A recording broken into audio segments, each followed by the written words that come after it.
We've done a lot of printing and a lot of videos lately on low cure polyester inks. Now the whole strategy behind low cure is to lower the curing point of polyester so that you don't run into bleeding issues. If you get below 280, even down to 260 on some of the water-based products that we sell, like the Comet White with the warp drive low cure catalyst, you can actually take out that dye migration because you don't get the garment hot enough to dye migrate. Those polyester fibers don't open up and let the pigments or dyes into the ink itself. The thing about low cure printing is you've got to change the way you think about printing. We've noticed that a lot of customers, a lot of screen printers are going to low cure solutions because they make sense. You can save energy, you can go through higher mesh, you don't have to use as much ink because the ink's much creamier because it doesn't need to be as thick because it doesn't need to block those pigments or those dyes from migrating into the white underbase or to the red overprint.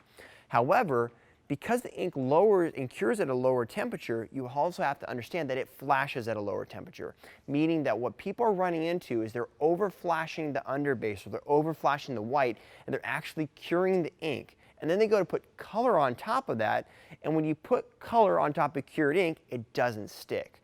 So you got to make sure that you're flashing at a low point. You got to lower all your temperatures, not just your final cure temperature. So what we're going to do is we're going to be using the IC Poly 7100 series athletic inks, and we're just going to make sure that our flash is set. We'll give you a couple tips and tricks on your flash dryer settings. So we're going through low cure, first time through the screen, making sure that we have a good coverage on this Augusta Poly T.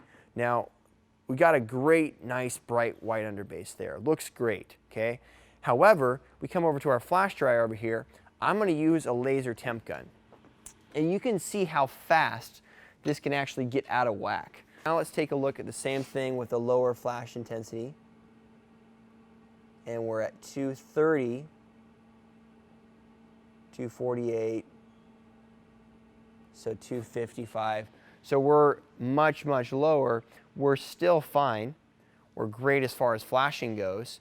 But because we lowered the flash intensity, we're now lowering the flashable point. We're not risking the fact of over curing it. Now, if we over flash this, let's show you what would happen. This is an example of what's going to happen with over flashing.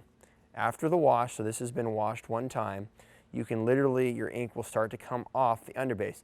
The underbase is just fine. It's not going anywhere, but your overprint can literally scrape off because it doesn't meld together or weld together. There's no adhesion between coats. Intercoat adhesion is what they call it.